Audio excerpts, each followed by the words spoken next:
सबसे पहले तो आज के इस कार्यक्रम के लिए मैं अग्नि सहचर को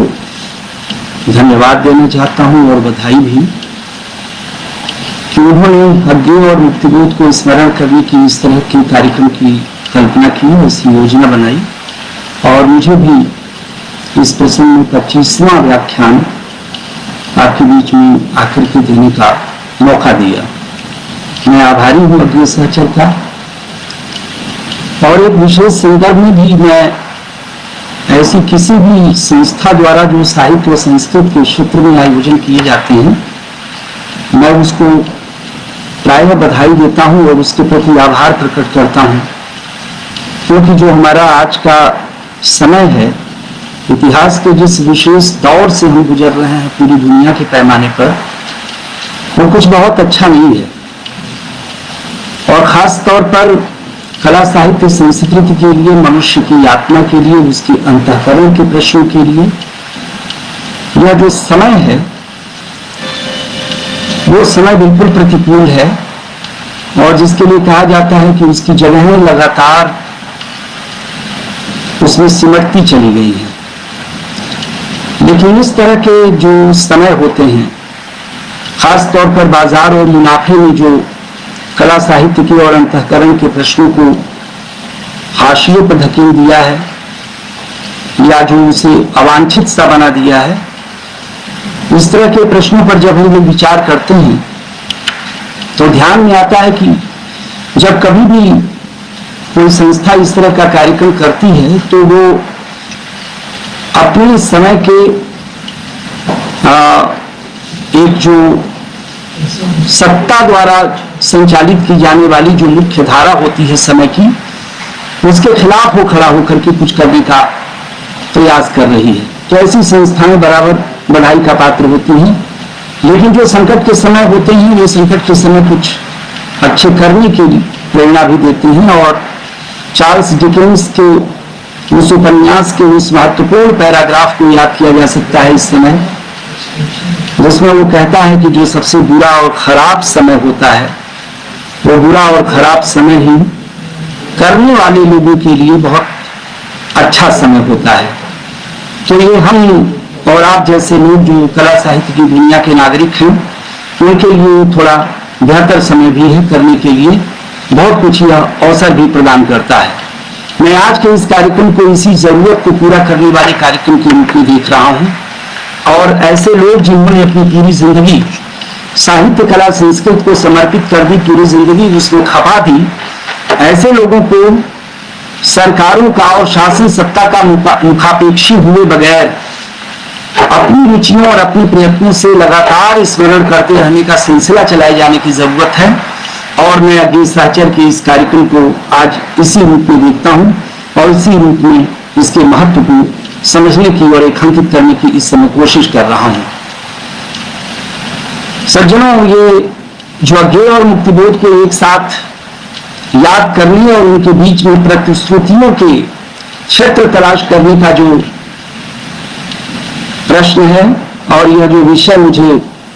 दिया गया है इस पर बातचीत करने के लिए, इसको आप याद करें कि आधुनिक हिंदी साहित्य के इतने बड़े कालखंड में और खास तौर से छायावाद के बाद का जो साहित्य है, वो साहित्य में अज्ञेय और मुक्तिबोध दोनों का व्यक्तित्व बहुत ही विशिष्ट है, बहुत महत्वपूर्ण है। दोनों ने अपने चिंतन और सृजन के माध्यम से 80 वर्षों के छायावाद उत्तर हिंदी साहित्य के इतिहास को बहुत गहराई से प्रभावित किया है।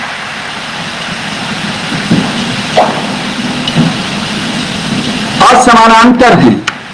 सैकड़ों लोग हैं और बहुत बड़े लोग हैं इस पूरे दौर में, छायावाद के बाद से लेकर के और अब तक का जो पूरा समय है,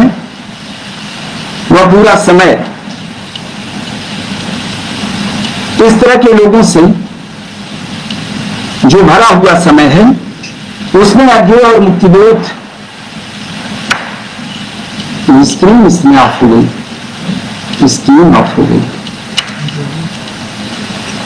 ये पूरा का पूरा जो समय है, ये इन दोनों से बहुत ही, मैं कह रहा था आपसे कि ये दोनों बहुत ही प्रभावित करने वाले लोग हैं, जिनके लिए मैंने कहा कि असमानांतर लेकिन विडंबना है कि अज्ञेय और मुक्तिबोध दोनों को जिस तरह से एक नामों के विशिष्ट घनिष्ठ साहचर्य वाले एक युग्म के तौर पर बराबर हम स्मरण करते हैं कि एक को याद किया तो दूसरा भी हमारे सामने उपस्थित हो जाता है। अज्ञेय को याद कीजिए तो मुक्तिबोध का स्मरण, मुक्तिबोध को याद कीजिए तो अज्ञेय का स्मरण। लेकिन विडंबना ये है कि इन दोनों के बीच बहुत सारी असहमतियां हैं।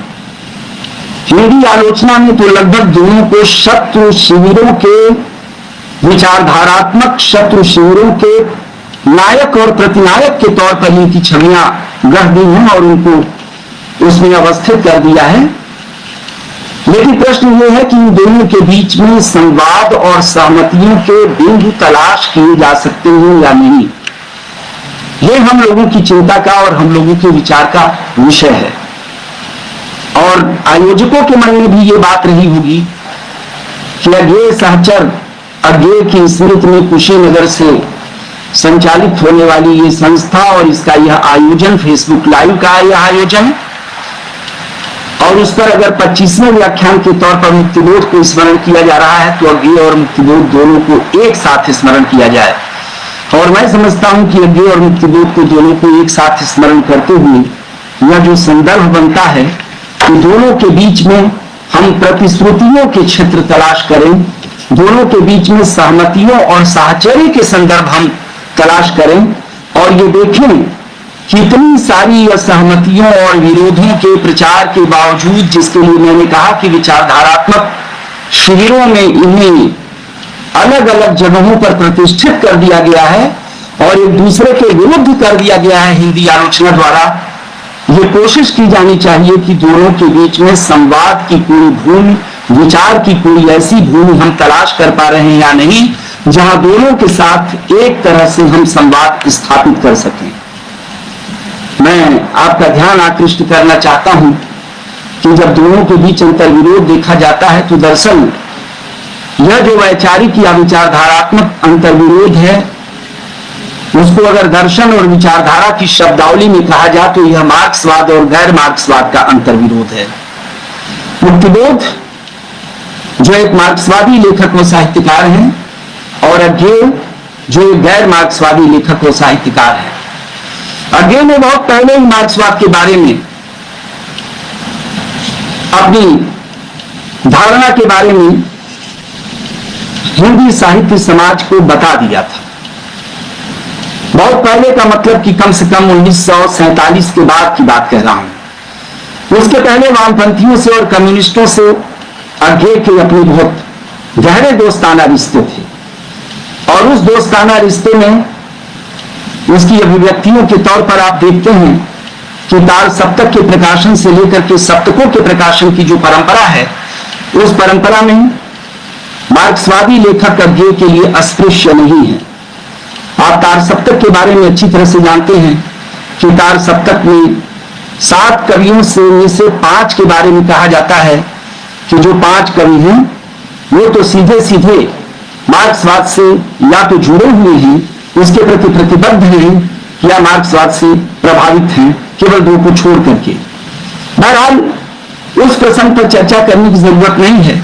मैं केवल ये कहना चाहता हूं कि अज्ञेय प्रतीक जब निकाल रहे थे तो प्रतीक के पृष्ठों पर भी इतिहास प्रतीक का इस बात का साक्षी है कि एक साथ सज्जाद जहीर, एक साथ शमशेर बहादुर सिंह और मुक्तिबोध भी इसके पृष्ठों पर प्रकाशित हुआ करते थे। यानी अज्ञेय के लिए कम्युनिस्टों से और वामपंथियों से किसी भी तरह का कोई परहेज नहीं था, लेकिन वो दूरी पैदा होती है और दूरी पैदा होती है सन 1951 से। सन 1951 में कांग्रेस फॉर कल्चरल फ्रीडम की जब भारत में 1951 के किसी महीने में जब स्थापना होती है और उसके फ्रंट पेज के जो उसके समाचार होते हैं, उन समाचारों पर अज्ञेय का से जुड़ी हुई एक खबर प्रकाशित होती है कि उन्हें कांग्रेस फॉर कल्चरल फ्रीडम का भारत में सचिव बनाया गया है। तो उस समय ये बात कम्युनिस्टों के लिए, वामपंथियों के लिए, मार्क्सवादियों के लिए बेहद हैरत अंगेज थी और चौंकाने वाली थी। यहां से मार्क्सवादियों और अज्ञे के बीच में एक दूरी बननी शुरू हो गई, और वो जो दूरी बनी, उस दूरी का परिणाम ये रहा कि फिर एक तलखी भी पैदा हुई, टीका टिप्पणियों का दौर भी पैदा हुआ,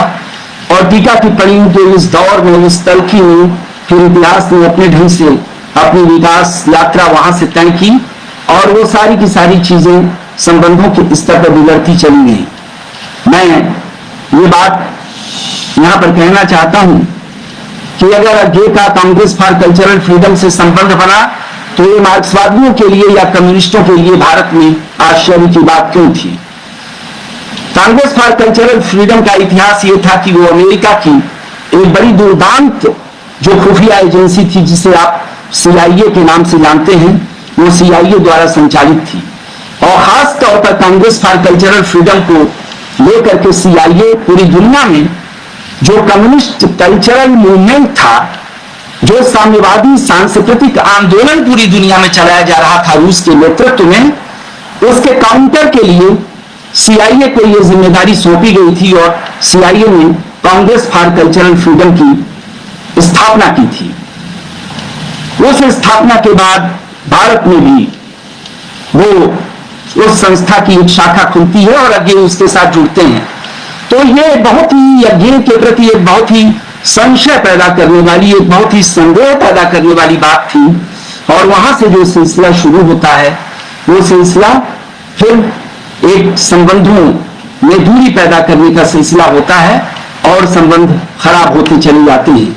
अज्ञे के बारे में हम इस बात को जानते हैं कि अज्ञे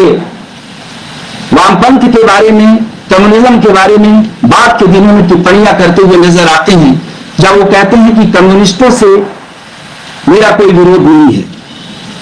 कम्युनिस्टों को मुझसे अगर विरोध हो तो मैं इस बारे में कुछ नहीं कह सकता। लेकिन अज्ञे ये भी कहते हैं कि कम्युनिज्म को मैं स्वीकार नहीं कर सकता, क्योंकि कम्युनिज्म के नाम पर, उस दर्शन के नाम पर बनने वाली जो दुनिया की सरकारें या दुनिया की जो सत्ताएं हैं, वो अपने आचरण में इतनी क्रूर, इतनी नृशंस, इतनी आतताई है कि वो फासिज्म को भी मात देने वाली हैं। जिस दर्शन के नाम पर बनने वाली राजनीतिक सत्ताएं इतनी क्रूर और इतनी मानव विरोधी हैं, उसके दर्शन को भी स्वीकार करने का कोई प्रश्न नहीं उठ सकता। वो ये कहते हैं कि दर्शन के स्तर पर भी मैं मार्क्सवाद को प्रश्नांकित करता हूं। मार्क्सवाद को मैं जीवन दर्शन के स्तर पर स्वीकार नहीं कर सकता। मार्क्सवाद को आर्थिक दर्शन, आधा अधूरा आर्थिक दर्शन जरूर माना जा सकता है। ये बातें 1947 के पहले इस तरह की टिप्पणियां अज्ञे के सामने नहीं आई थी, लेकिन कांग्रेस फॉर कल्चरल फ्रीडम के साथ संबंध जुड़ते ही इस तरह की टिप्पणियां, इस तरह की वैचारिक प्रतिक्रियाएं अज्ञे के सामने आने लगी, और उसका परिणाम ये हुआ कि फिर ये दूरी बढ़ती चली गई। मैं यहां पर आप लोगों का ध्यान इस तथ्य की ओर आकृष्ट करना चाहता हूं कि यह जो दूरी बनी, उसका परिणाम ये रहा कि फिर हिंदी आलोचना ने उनके साथ जिस तरह का व्यवहार किया, उस व्यवहार को लेकर के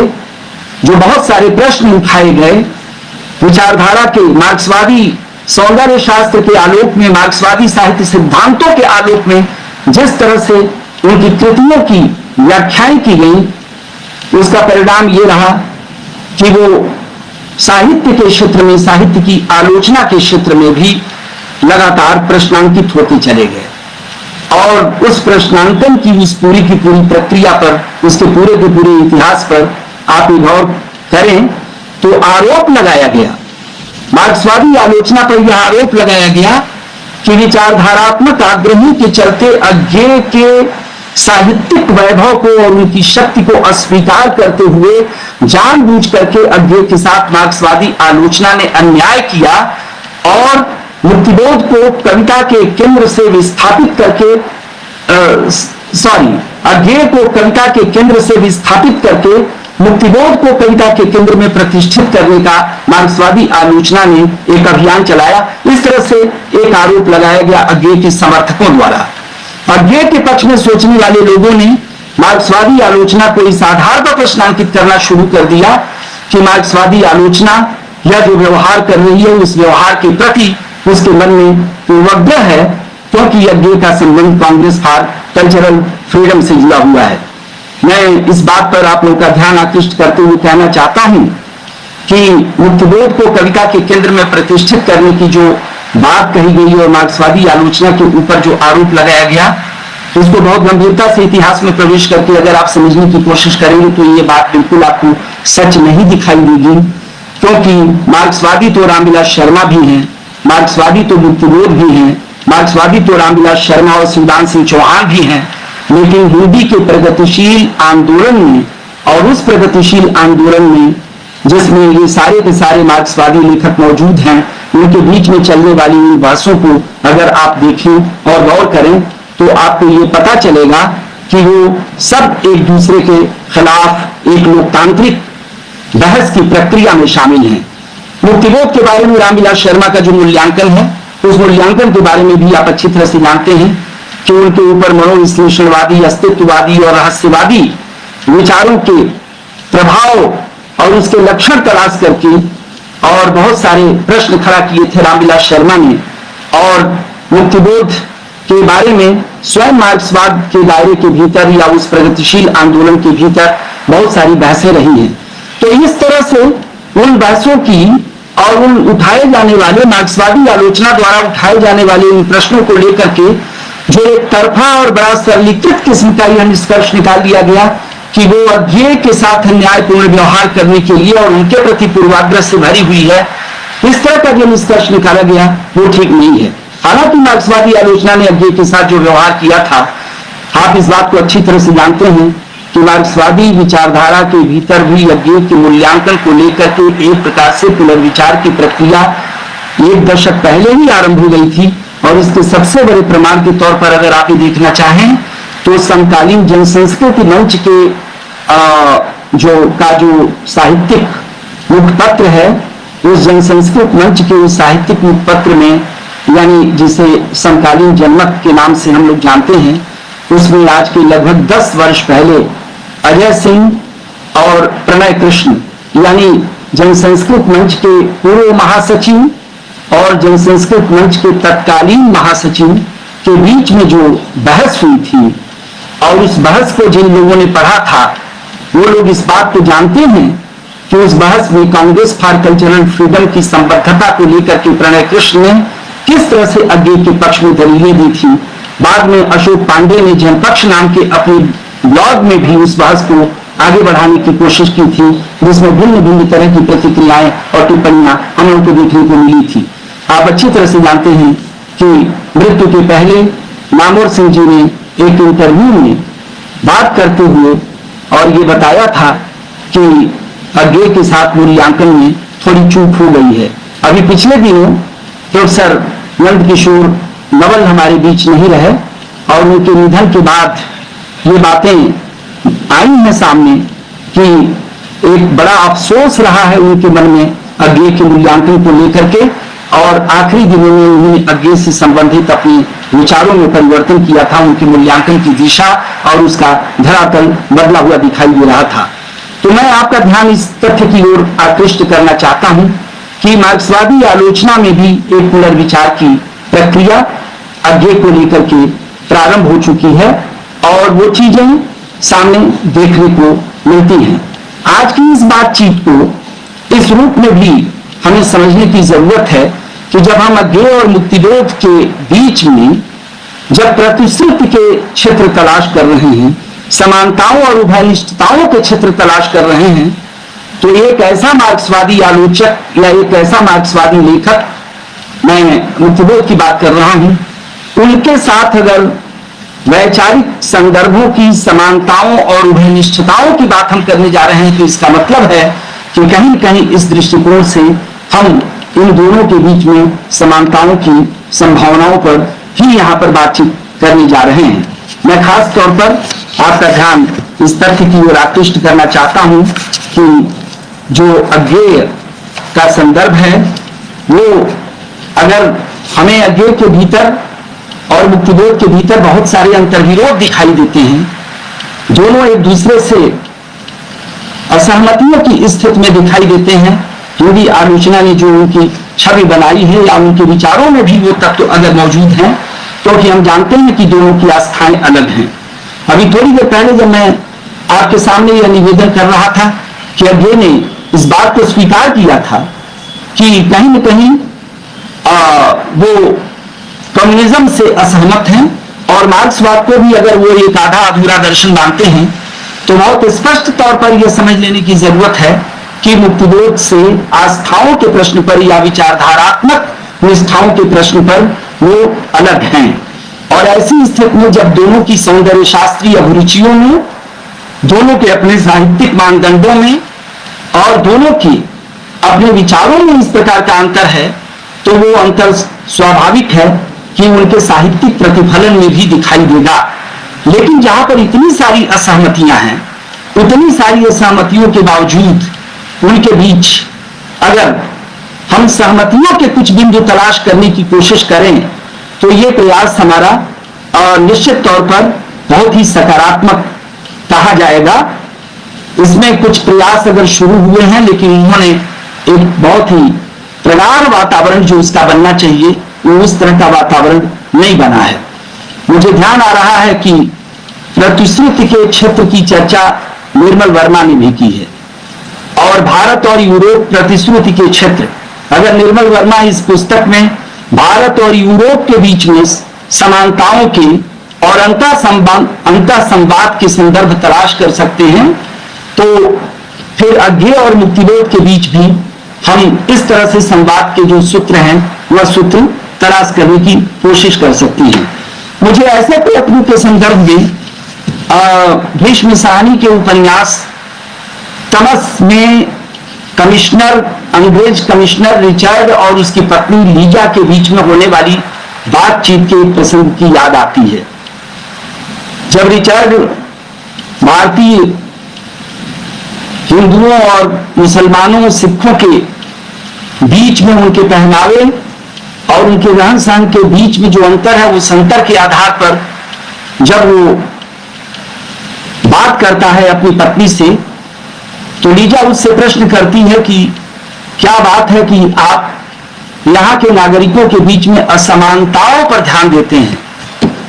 रिचर्ड बहुत महत्वपूर्ण बात कहता है, शासक वर्गीय दृष्टिकोण उसका देखिए, उसकी टिप्पणी में वो कहता है कि हम शासकों की दृष्टि समानताओं पर नहीं होती, असमानताओं पर होती है, क्योंकि शासन चलाने के लिए और सरकार चलाने के लिए, अपनी व्यवस्था को चलाने के लिए हमें उन असमानताओं का इस्तेमाल करना पड़ता है। हम साहित्य के लोग हैं, हम शासन और सत्ता के लोग नहीं हैं। इसलिए हम मुक्तिबोध और अज्ञे के बीच में अगर कोई चीज तलाश करने की कोशिश करेंगे, तो असमानताएं हमारे लिए महत्वपूर्ण नहीं होंगी, समानताएं भी हमारे लिए महत्वपूर्ण होंगी, क्योंकि साहित्य सत्ता के चरित्र का प्रतिपक्ष रचता है। सत्ता का यह दृष्टिकोण हो सकता है कि जिसमें असमानताओं पर सत्ता की दृष्टि हो, लेकिन असमानता पर दृष्टि सत्ता की हो। लेकिन साहित्य के क्षेत्र में अगर आप बात कर रहे हैं, तो साहित्य के क्षेत्र में सोचते हुए और विचार करते हुए हमें अज्ञे और मुक्तिबोध की समानताओं पर भी ध्यान देना चाहिए। अज्ञे के बड़े प्रिय आलोचक और विचारक रहे हैं प्रोफेसर कृष्णदत्त पालीवाल। कृष्णदत्त पालीवाल ने कभी अज्ञे और मुक्तिबोध के बीच में तुलनात्मक अध्ययन करते हुए उनकी समानताओं की चर्चा की थी, और समानताओं के कुछ बिंदुओं की चर्चा करते हुए उन्होंने कहा था कि दोनों मूल्यों के अन्वेषण के रचनाकार हैं। इस बात पर गौर किया जाना चाहिए कि यह प्रयत्न केवल मार्क्सवादियों की तरफ से नहीं किया जा रहा है। मैं जिस प्रोफेसर कृष्णदत्त पालीवाल की चर्चा कर रहा हूं, कृष्णदत्त पालीवाल का अज्ञे के साथ किस तरह का संबंध रहा है और मार्क्सवाद के साथ किस तरह का 36 का संबंध रहा है, यह बात भी जग जाहिर है, यह छुपी हुई बात नहीं है। लेकिन मुक्तिबोध और अज्ञे के सापेक्षिक मूल्यांकन पर बात करते हुए प्रोफेसर कृष्णदत्त पालीवाल का ध्यान इस तथ्य की ओर जाता है कि जब वो कहते हैं कि अज्ञे और मुक्तिबोध दोनों मूल्यों के अन्वेषण के कवि हैं, कहते हैं कि दोनों एक दूसरे के विरोधी नहीं है, बल्कि दोनों एक दूसरे के पूरक हैं। इस बात पर गौर किया जाना चाहिए कि दोनों एक दूसरे के विरोधी नहीं है, बल्कि दोनों एक दूसरे के पूरक हैं। वो कहते हैं कि स्वाधीनता के मूल्यों की प्रतिष्ठा में दोनों की रुचि है, दोनों की आस्था है। दोनों अपने जीवन में, अपने साहित्य में स्वतंत्रता को एक श्रेष्ठ मूल्य मानते हैं, स्वाधीनता को श्रेष्ठ मूल्य के तौर पर स्थापित करते हैं। वो और इस बात को आगे बढ़ाते हुए कहते हैं कि दोनों विवेक को महत्व देते हैं। विवेक का स्थान, वह विवेक जो आधुनिकता का अपना एक लक्षण है, वह तर्कशास्त्र जो आधुनिकता का एक लक्षण है। कृष्णदत्त पालीवाल दोनों में उस विवेक के महत्व को रेखांकित करते हुए कहते हैं कि दोनों मनुष्यता को प्रतिष्ठित करने वाले लेखक और रचनाकार के रूप में जाने जाते हैं। यह एक बड़ा प्रश्न है और इन बड़े प्रश्नों और बड़े बिंदुओं के संदर्भ में इस बात पर हम लोगों को ध्यान देना चाहिए कि ऐसे कुछ सापेक्षिक संदर्भ बात करते हुए ऐसे मूल्य और ऐसे तत्व तलाश किए जा सकते हैं जिनके संदर्भ में दोनों के बीच में किस विचार भूमि पर संवाद स्थापित किया जा सकता है या दोनों के बीच में बातचीत की जा सकती है। दोनों को बराबर एक दूसरे के शत्रु शिविर में न देख करके, एकदम प्रतिपक्ष में न देख करके, ऐसे घनिष्ठ साहचर्य वाले लेखक के तौर पर भी कैसे दोनों को देखा जा सकता है, इस तरह के प्रयत्न किए जाने चाहिए। तो ये जो इक्की दुक्की कोशिशें इस तरह की हुई हैं, उनसे कोई बहुत ही प्रगाढ़ वातावरण अभी नहीं बन पाया है, लेकिन कोशिश इस दिशा में की जानी चाहिए। ऐसी ही कोशिश के क्रम में मैं आपका ध्यान आकृष्ट करना चाहता हूं अज्ञेय की इस मान्यता के संदर्भ में कि अज्ञेय साहित्य के मूल्यांकन के लिए, अब मैं सीधे सीधे उन साहित्यिक विचारों की तरफ आप लोगों का ध्यान आकृष्ट करना चाहता हूं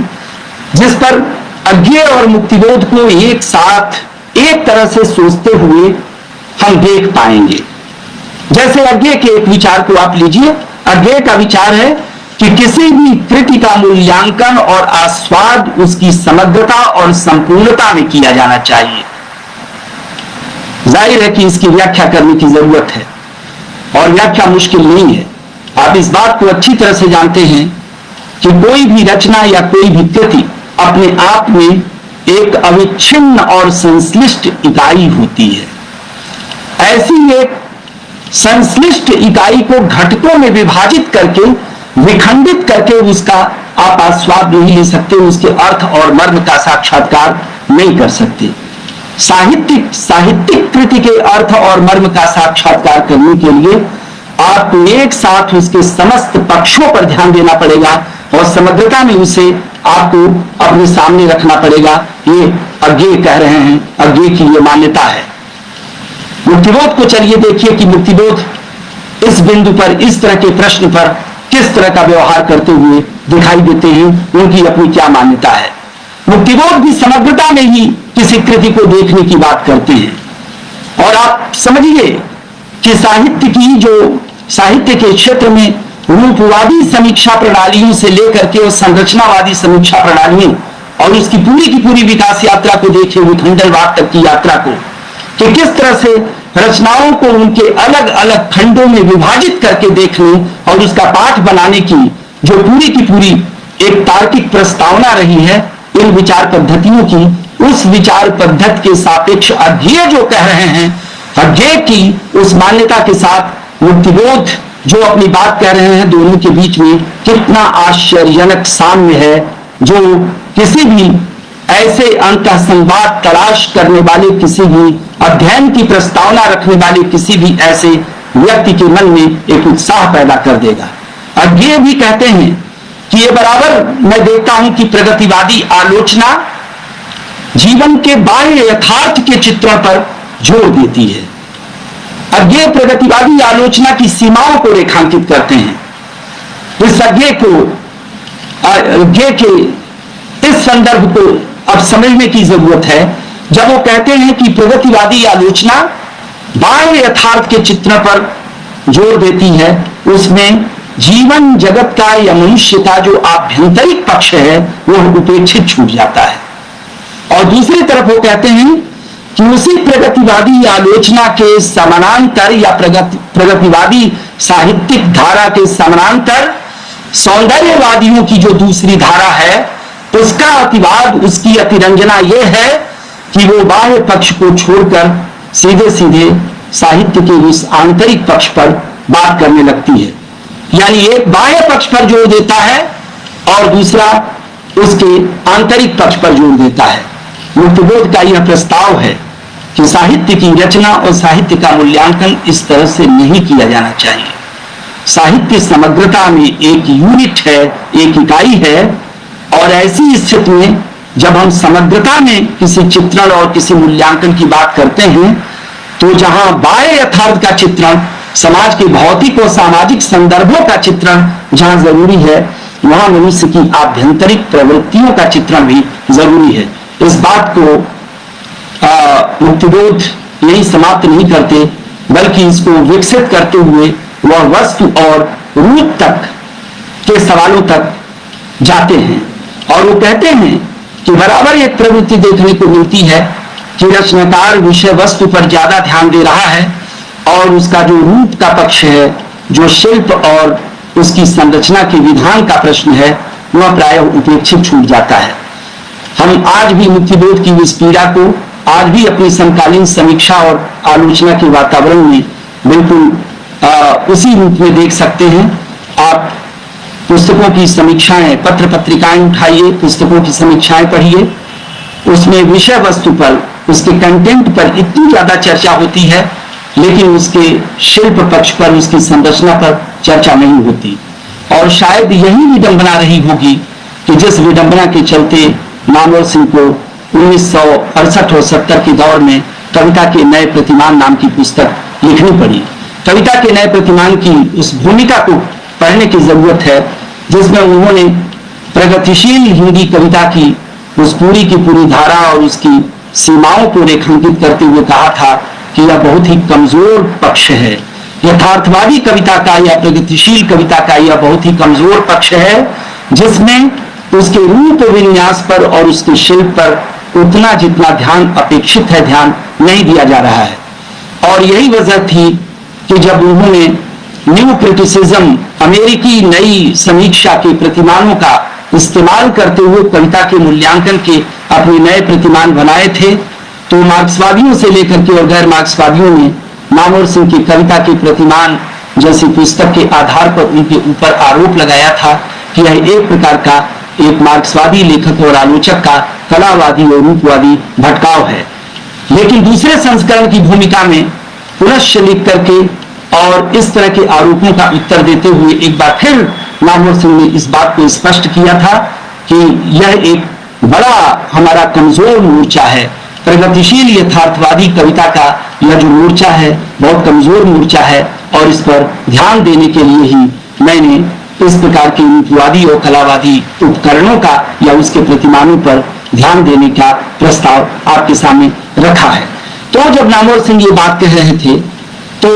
कहीं न कहीं मुक्तिबोध की वह चिंता देखिए कि मुक्तिबोध जब कह रहे हैं कि वस्तु और रूप को भी मिलाकर के उसकी एकान्वित में ही किसी भी रचना का मूल्यांकन किया जाना चाहिए। मार्क्सवादी समीक्षा प्रणाली में वस्तु और रूप की द्वंद्वात्मक एकता की बहुत चर्चा की जाती है। बार बार यह कहा जाता है कि किसी भी रचना में वह वस्तु नहीं है जो अपने रूप का वस्तु नहीं है, और किसी भी रचना में वह रूप नहीं है जो अपने वस्तु का रूप नहीं है। तो ये वस्तु और रूप की जो अविभाज्यता है, वस्तु और रूप की जो द्वंद्वात्मक एकता है, उस द्वंद्वात्मक एकता को मार्क्सवादी समीक्षा प्रणाली में जो महत्व दिया गया है, उसको जो सम्मान दिया गया है, उस सम्मान को आप ये देखेंगे कि वो मुक्तिबोध की इस टिप्पणी में सामने आता हुआ दिखाई दे रहा है। मुक्तिबोध को यहाँ पर अज्ञेय के साथ एक साहचर्य बनाते हुए आप देखेंगे, क्योंकि अज्ञेय भी जब ये बात कह रहे होते हैं वो उसकी बहुत व्याख्या नहीं करते। मुक्तिबोध की तरह वो उतने वस्तुपरक होकर के और वस्तु और रूप और बाह्य यथार्थ और आंतरिक यथार्थ के संदर्भों तक विकसित नहीं करते अपनी उस मान्यता या उस अपनी अवधारणा को, लेकिन संक्षेप में ही वो जो बात कहते हैं कि संश्लिष्टता में और समग्रता में, संपूर्णता में किसी कृति का मूल्यांकन किया जाना चाहिए, उसके सौंदर्य और मर्म का साक्षात्कार उसको खंडों में नहीं किया जा सकता, और खंडों में करने वाली जो दृष्टि होती है वो खंडित दृष्टि होती है। उससे बाहर निकलने की इस प्रकार की जो एक पद्धति और एक जो रूढ़ी दिखाई दे रही है, उस रूढ़ से साहित्य के मूल्यांकन को, साहित्य की रचना को जो बाहर निकालने की जरूरत है, ये बात जब अज्ञेय कहते हुए दिखाई देते हैं तो उनकी पीड़ा के साथ अज्ञेय की उस पीड़ा के साथ मुक्तिबोध का यह जो विचार है, यह विचार मिलता हुआ दिखाई देता है। आप इसके बाद देखें कि एक बहुत बड़ा संदर्भ है, और वो संदर्भ है व्यक्ति स्वातंत्र का। व्यक्ति स्वातंत्र का संदर्भ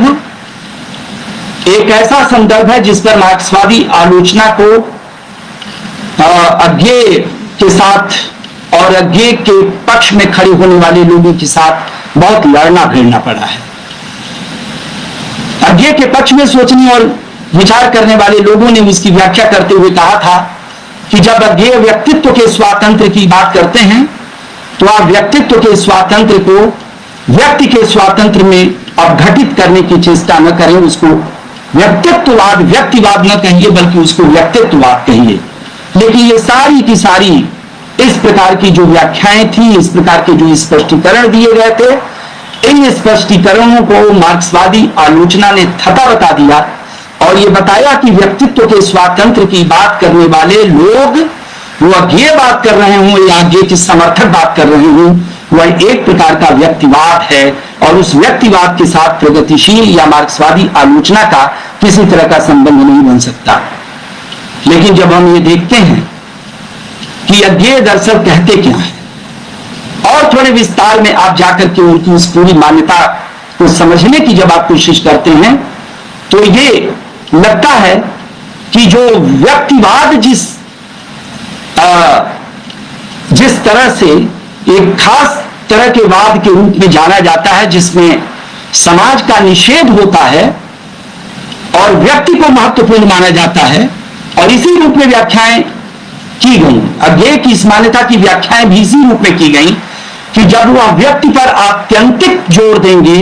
तो व्यक्ति पर जोर दिए जाने का मतलब होता है समाज का निषेध करना। अब यह देखना बहुत जरूरी हो जाता है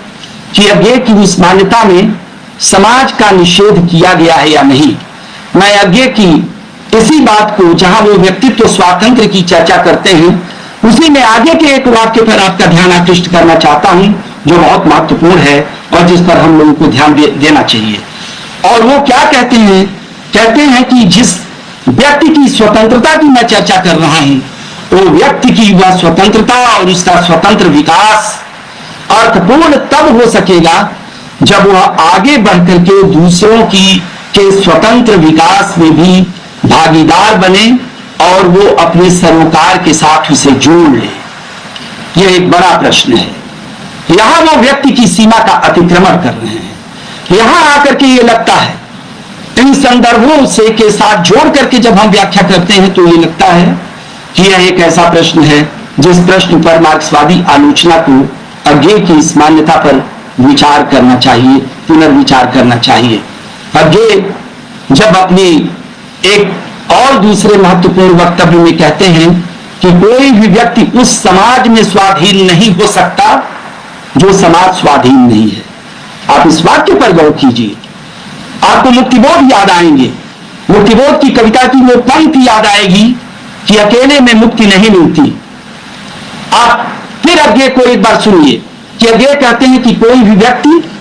उस समाज में स्वाधीन नहीं हो सकता जो समाज स्वाधीन नहीं होगा। समाज की स्वाधीनता व्यक्ति की स्वाधीनता की पूर्व शर्त है, और समाज अगर इतना महत्वपूर्ण है, अज्ञेय उसके पहले की जो टिप्पणी मैंने आपके सामने रखी जिसमें कि व्यक्ति की स्वतंत्रता और व्यक्ति के विकास का मतलब होता है कि वो आगे बढ़कर के दूसरों के विकास में भी सहयोगी बने, दूसरों की स्वतंत्रता का भी विकास करे, तो आप देखेंगे कि व्यक्ति और समाज से जुड़ी हुई इन मान्यताओं में और इस टिप्पणियों में कहीं भी अज्ञेय समाज का निषेध नहीं करते। आप मुक्तिबोध को अज्ञेय के साथ आश्चर्यजनक तरीके से यहाँ पर खड़ा होता हुआ पाएंगे। आश्चर्यजनक इस तरह कि जिस मार्क्सवाद में इसी मान्यता, व्यक्तित्व स्वातंत्र की इस मान्यता को लेकर के लगातार जीवन पर्यंत अज्ञेय को प्रश्नविद्ध किया है, प्रश्नांकित किया है, उसके बारे में खुद मुक्तिबोध की मान्यता क्या है। मुक्तिबोध कहते हैं कि कोई भी अगर व्यक्ति रचनाकार अपने मन की स्वतंत्रता से, उसके मन से, उसके व्यक्ति मन से अगर कोई रचना जन्म लेती है, अपनी पूरी स्वाधीनता से कोई रचना वो देता है और उसमें वो समाज से असंपृक्त नहीं है बल्कि सामाजिक सरोकार उसका दिखाई देता है, तो व्यक्ति के स्तर पर अर्जित की गई उसकी जो स्वाधीनता है, वह स्वाधीनता समाज विरोध में नहीं जाती है बल्कि वह समाज के पक्ष में जाती है। तो ये सब कुछ ऐसे महत्वपूर्ण बिंदु हैं जिन बिंदुओं पर हमें एक प्रकार से अज्ञेय और मुक्तिबोध के बीच में प्रतिश्रुतियों के क्षेत्र तलाश करते हुए एक खास तरह का संतोष प्राप्त होता है कि जहां पर अज्ञेय और मुक्तिबोध एक तरह की बात करते हुए दिखाई देते हैं। मैं इन्हीं संदर्भों में मार्क्सवादी आलोचना ने जो दूसरे एक प्रश्न पैदा किए हैं, और वो जो है अज्ञेय का जो विचार है कि किसी भी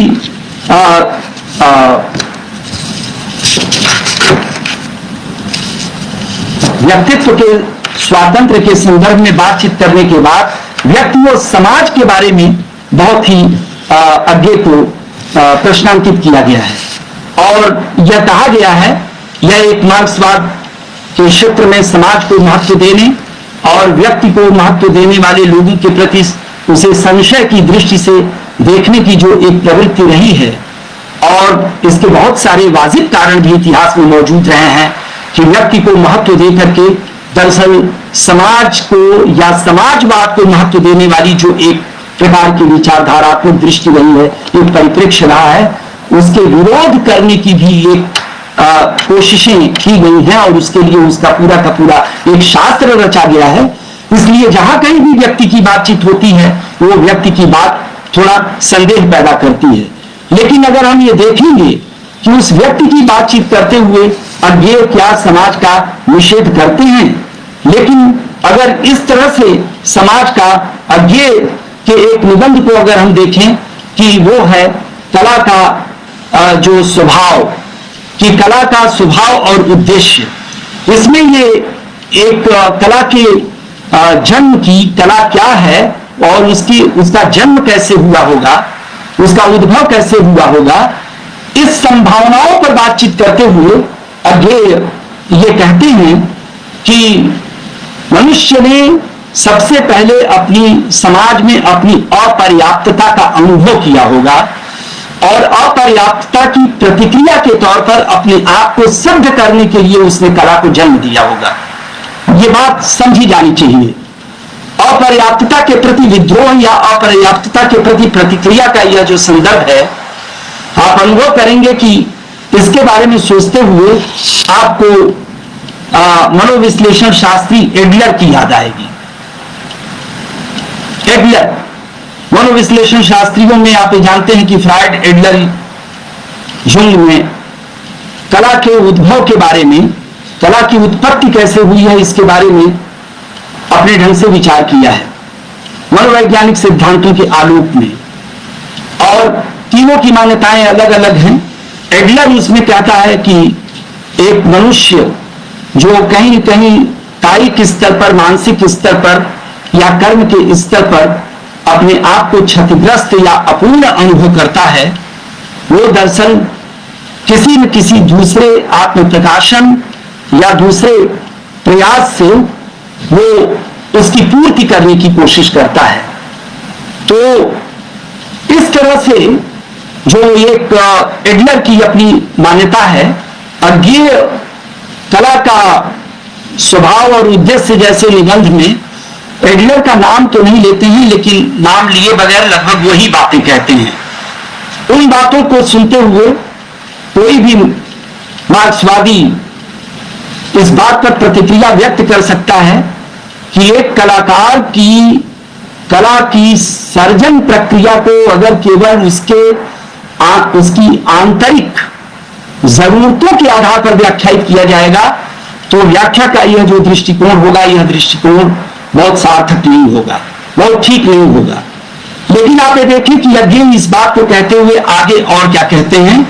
और उस पूरे के पूरे संदर्भ में एक बहुत महत्वपूर्ण शब्द अज्ञ उसका प्रयोग करते हैं, और वो कहते हैं कि वो और आगे बढ़कर के अपने आप को उस समाज में सिद्ध करता है कलाकार। अगर उसको हम अधूरे संदर्भों के साथ पढ़ने की कोशिश करेंगे तो प्रश्न बनेगा, और मार्क्सवाद का संदेह भी बिल्कुल अपने आप में आपको जायज और उचित समझ में आएगा कि ये प्रश्नकार केवल अपने व्यक्तिगत मनोभावों से और व्यक्तिगत आवश्यकताओं से प्रभावित होकर के वो साहित्य का और कला का सृजन कर रहा है। सामाजिक आवश्यकताओं का उसकी चेतना पर कोई दबाव नहीं बन रहा है। अगर इस तरह की कोई ध्वनि निकलती है तो निश्चित तौर पर वह विचार जो होगा वह अपने आप में संदेह पैदा करेगा। लेकिन जब हम अज्ञेय को समग्रता में देखते हैं, जहां पर वह उस निबंध में ये बातें कहते हैं, तो सिद्ध करने वाली जो बात है वो बहुत महत्वपूर्ण बात है, और इसकी गहराई में प्रवेश करके इसकी व्याख्या हम लोगों को करनी चाहिए। वो और आगे चल करके अगर आप ये देखें तो उसी में वो बात कहते हैं कि एक कलाकार अपने आप को तब सिद्ध कर पाता है जब वो अपनी विशाल आत्मा के भीतर अपने समय के, अपने संसार के बहुत सारे जो भौतिक प्रश्न हैं, उन भौतिक प्रश्नों को भी वो समाहित कर लेता है और अपने सरोकार का हिस्सा बना लेता है। भाषा मेरी हो सकती है, व्याख्या मेरी हो सकती है, लेकिन अगर आप इस निबंध को पढ़ने की कोशिश करेंगे तो आपको इसके बीज तत्व वहां पर मिल जाएंगे। एक ऐसा लेखक अज्ञेय, एक ऐसे विचारक और एक ऐसे लेखक के तौर पर हमारे सामने आते हैं जो केवल व्यक्ति का, केवल व्यक्तिवाद का वो प्रस्तोता बन करके नहीं आते, बल्कि व्यक्ति के महत्व की चर्चा करते हुए वो ध्यान आकृष्ट करते हैं कि वह व्यक्ति सार्थक तब होगा जब वह समाज को अपने आप से, अपने आप को अपने समय के समाज से और उसकी भौतिक परिस्थितियों से, सामाजिक परिस्थितियों से जोड़ देगा। तो यह जो आंतरिक प्रेरणा का केवल प्रश्न था, वह आंतरिक प्रेरणा का प्रश्न और आगे बढ़ता है, और आगे बढ़ने के बाद वह कहीं न कहीं इस बात को हमारे सामने विचार करने का प्रस्ताव रखता हुआ दिखाई देता है कि जो एक व्यक्ति का जो उसकी अपनी आभ्यंतरिक प्रेरणा होती है, उस आभ्यंतरिक प्रेरणा से उसकी रचना प्रक्रिया प्रारंभ तो हो सकती है, लेकिन उसे बड़ी सार्थकता तब मिलेगी जब वो उसे एक बड़े सामाजिक परिप्रेक्ष्य के साथ संबद्ध कर देता है और बड़े सामाजिक परिप्रेक्ष्य में उसे पर्यवसित कर देता है। आप ये देखिए कि अज्ञेय और मुक्तिबोध के साथ ये जो समानताओं का प्रश्न है, आप अज्ञेय के बारे में अगर ये जान रहे हैं तो मुक्तिबोध के बारे में कहना ही नहीं है। मुक्तिबोध का सारा जो चिंतन रहा है वो चिंतन समाज को लेकर के रहा है। समाज और साहित्य के बीच का रिश्ता और उस चिंतन पर और उसके बारे में चिंतन करना, उस पर विचार करना मुक्तिबोध के लिए यह एक रोजमर्रा का जीवन, रोजमर्रा के उनके अपने काम का हिस्सा रहा है। इसलिए व्यक्ति और समाज के बीच के उस घनिष्ठ संबंध की बात मुक्तिबोध जहां करते हुए दिखाई देते हैं, अज्ञेय भी व्यक्ति की बात करते हुए और अंततः व्यक्ति को समाज को समर्पित करने के बारे में जब बात करते हैं, वो दीप,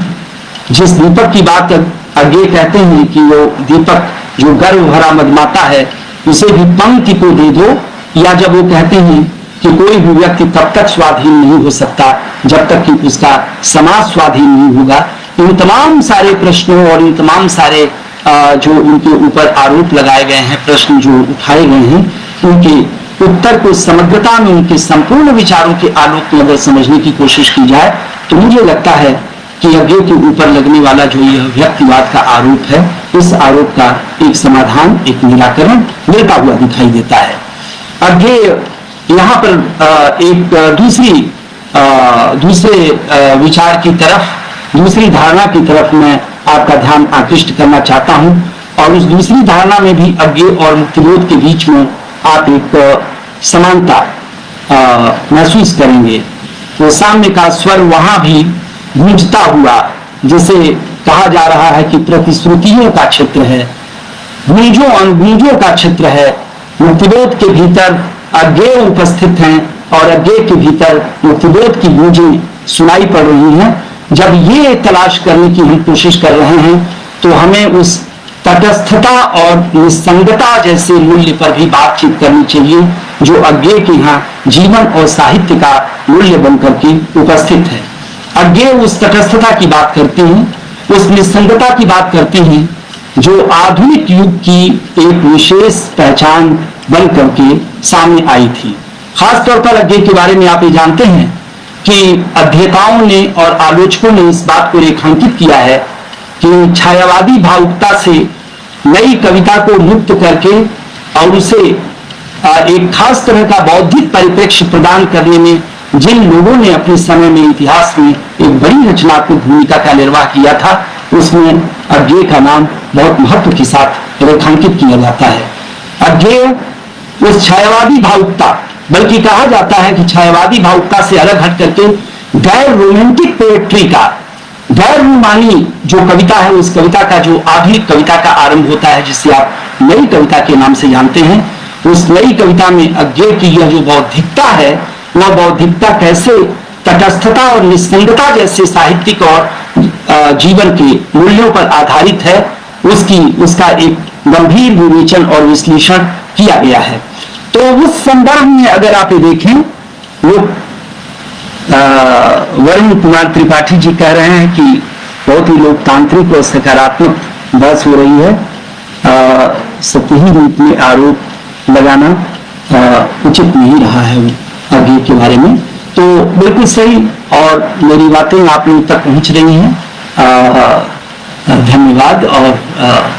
आप इसको समझ रहे हैं और इसको स्वीकार कर रहे हैं। तो मैं ये कह रहा था, ठीक वही बात, उसी तटस्थता और निसंगता की बात आप मुक्तिबोध के यहाँ भी देख सकते हैं कि मुक्तिबोध भी उस छायावाद के संदर्भ में इस बात का श्रेय देते हैं कि नई कविता ने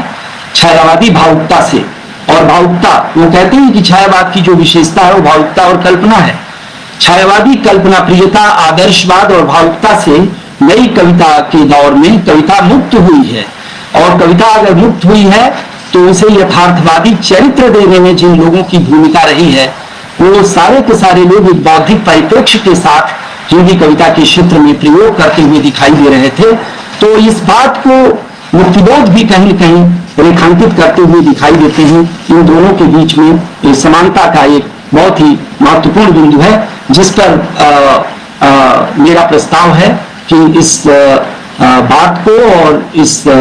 विमर्श को आगे बढ़ाया जाना चाहिए। मैं अब एक दूसरे संदर्भ की ओर आपका ध्यान आकृष्ट कर रहा हूं, और वो संदर्भ है कि अज्ञेय का एक बहुत ही महत्वपूर्ण विचार है, जिसमें वो उन्होंने टिप्पणी की है, और एक महत्वपूर्ण विचार उन्होंने साहित्य समाज के सामने रखा है कि ऐच्छिक नियंत्रण पर, निर्देशों पर, एक बनाए हुए सैद्धांतिक ढांचे पर निर्देश देकर के साहित्य का सृजन नहीं किया जा सकता। उनका कहना है कि इस तरह से निर्देश देकर के और नियंत्रण करके साहित्य लिखवाया तो जा सकता है, लेकिन वो साहित्य फिर साहित्य नहीं होगा। यह बहुत महत्वपूर्ण बात है। सामान्य ढंग से अगर आप ये देखेंगे तो एक ऐसी सहज सी बात आपको दिखाई देगी जैसे किसी भी व्यक्ति की कोई असहमति नहीं बन सकती। एक निर्धारित ढांचे में निर्देश देकर और ये बता करके कि इस विषय पर इस तरह से कविताएं लिखी जाएं, साहित्य लिखा जाए, स्पष्ट है कि एक स्वस्थ साहित्य के विकास की यह शर्त नहीं है। इसमें स्वस्थ साहित्य का विकास अवरुद्ध होगा। लेकिन लोग जो लोग जानते हैं कि ये बात कहां कह रहे हैं और किधर उनका इशारा है, जो ये जानते हैं कि अज्ञेय की टिप्पणी एक बहुत ही गंभीर राजनीतिक टिप्पणी है, जब वो आदेश और ढांचों की बात करते हैं और ऐच्छिक नियंत्रणों से साहित्य को, रचनाकार को बाहर निकालने की बात करते हैं, ये साधारण बात नहीं है। मार्क्सवादियों को ये बात समझ में आई थी, और मार्क्सवादियों को ये बात इसलिए समझ में आई थी कि क्योंकि मार्क्सवाद के दायरे के भीतर पार्टी लिटरेचर और पार्टी साहित्य की पूरी बहस चल रही थी और पूरी दुनिया के पैमाने पर बहस चल रही थी। भारत के भी प्रगतिशील आंदोलन के इतिहास में बहुत सारे पृष्ठ इससे रंगे हुए हैं, उसको एक बार खंगाला जा सकता है, उसको देखा जा सकता है। अभी पिछले दिनों भी इसकी चर्चा सामने आई थी जब अजय तिवारी की एक पुस्तक आई। दिनमान में 1982-83 में बहुत दिनों के बाद सर विश्वदयाल सक्सेना ने एक लेख लिखा था, जनवाद का एक मार्ग, जिस पर उन्होंने ये प्रश्न उठाया था और ये बताया था कि रामविलास शर्मा मुक्तिबोध के ऊपर यह दबाव डाल रहे थे कि वो पार्टी के निर्देशों पर साहित्य रचे। अजय तिवारी ने अपनी पुस्तक में इस बात का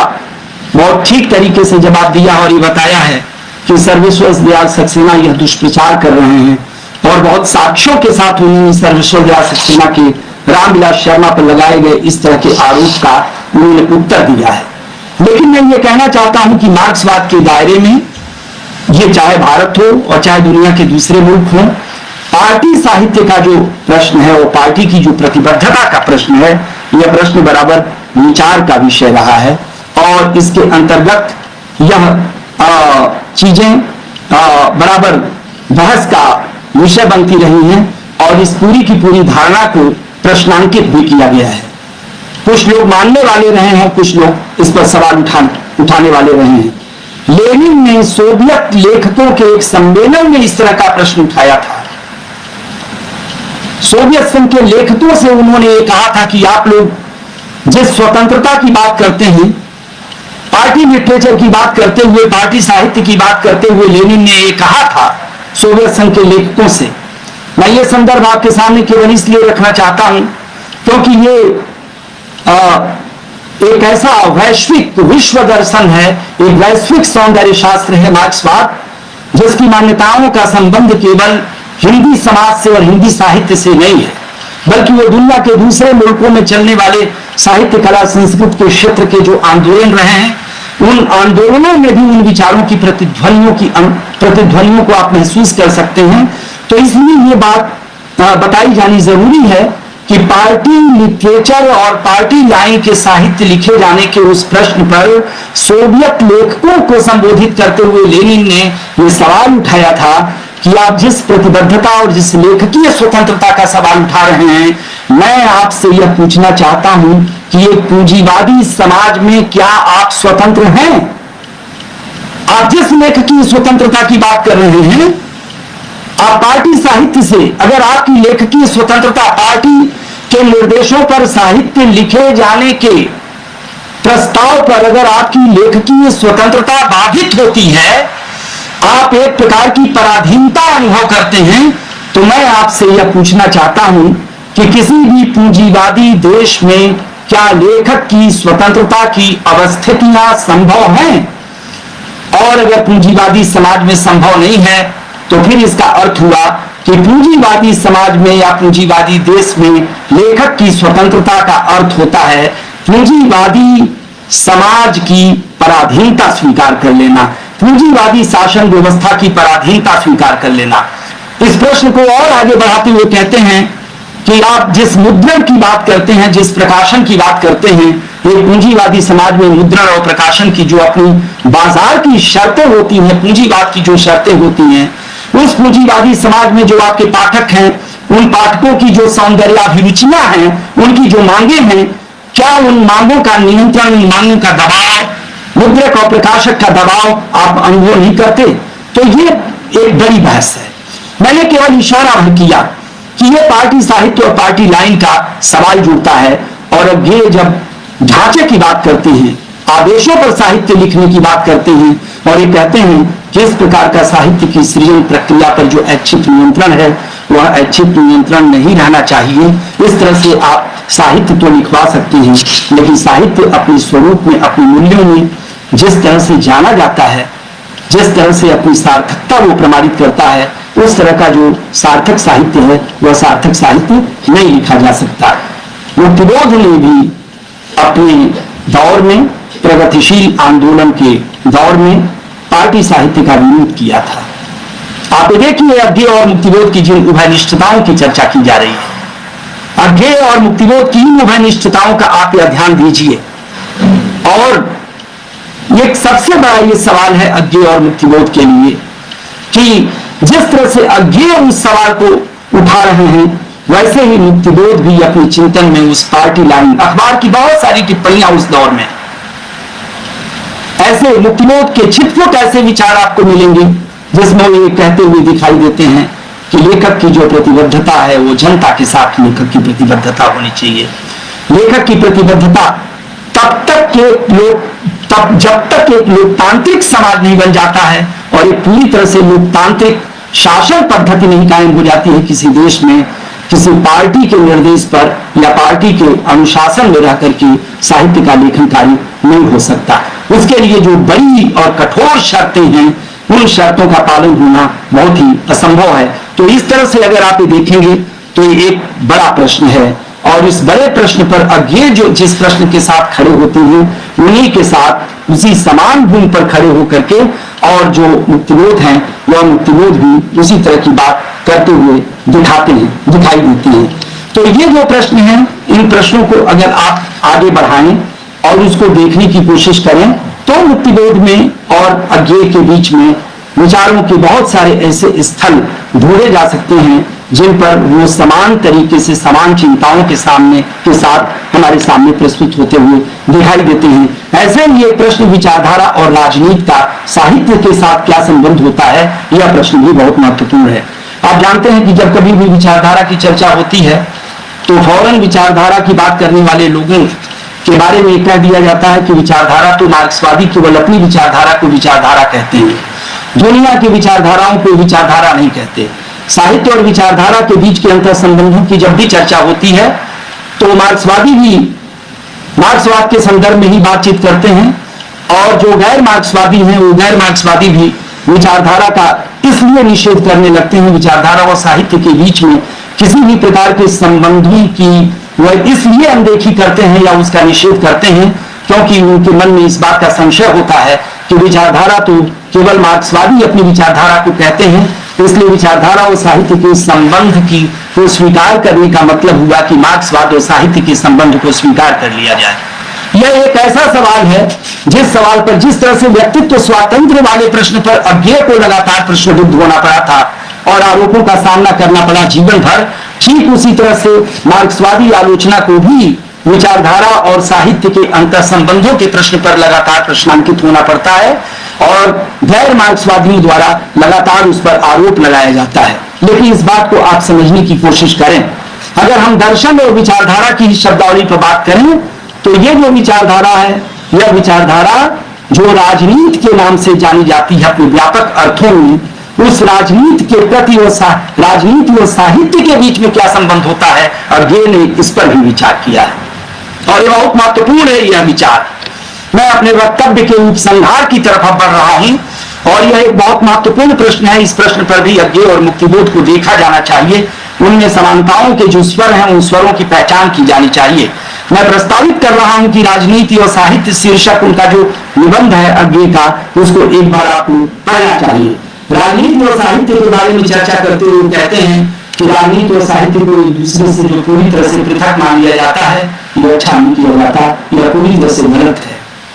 एक ही साथ एक कलाकार या एक व्यक्ति राजनीतिक भी हो सकता है और साहित्यिक भी हो सकता है। दोनों के बीच में दो टूट और स्पष्ट किस्म का विभाजन नहीं किया जा सकता। साहित्यिक होते हुए राजनीतिक हुआ जा सकता है और राजनीतिक होते हुए साहित्यिक हुआ जा सकता है। एक व्यक्ति अपने जीवन में एक ही साथ साहित्यिक भी हो सकता है और एक ही साथ राजनीतिक भी हो सकता है। ये बात कहते हैं अज्ञेय।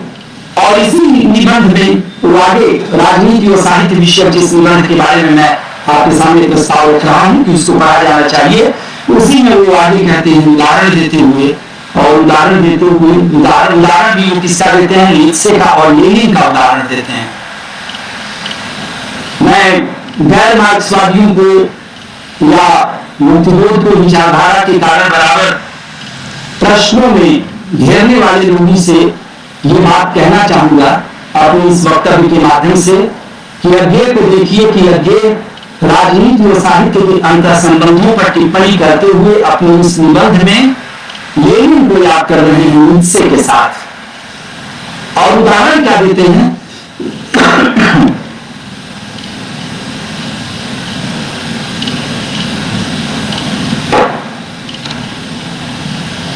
कहते हैं कि नीत्शे साहित्यिक था,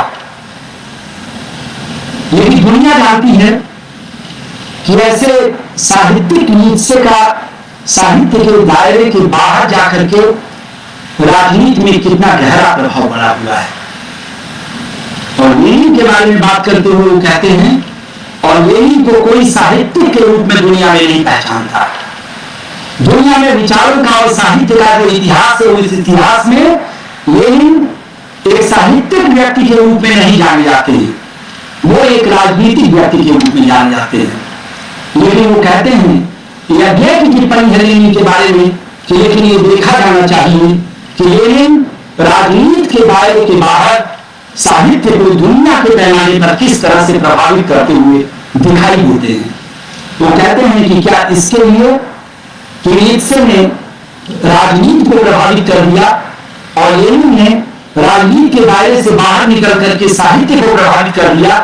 क्या इस प्रभाव क्षेत्र का आकलन करते हुए नीत्शे को और लेनिन को अपराधी मान लिया जाए, उनको दोषी मान लिया जाए? जी नहीं। इस बात पर विचार करने की जरूरत है। जो लोग साहित्य और राजनीति को एक दूसरे से पृथक मानते हैं, दोनों की सत्ताओं में फर्क देखते हैं, उनको संबोधित करते हुए जैसे उस निबंध में ये कहना चाहते हैं आगे कि उन लोगों को इस बात पर विचार करना चाहिए कि जब कभी भी आप अपने निर्धारित और विशिष्ट क्षेत्र से, जिसे आपने अपने जीवन के लिए चुना है, उस क्षेत्र को अतिक्रमित करके जब दूसरे किसी क्षेत्र के व्यक्ति को, दूसरे के क्षेत्र के नागरिकों को जब आप प्रभावित कर रहे होते हैं अपने मूल्यों से, अपने विचारों से, अपने व्यक्तित्व से, तो यह आपके मूल्यांकन का एक नया आधार होता है, नया धरातल होता है और इस विषय पर विचार किया जाना चाहिए।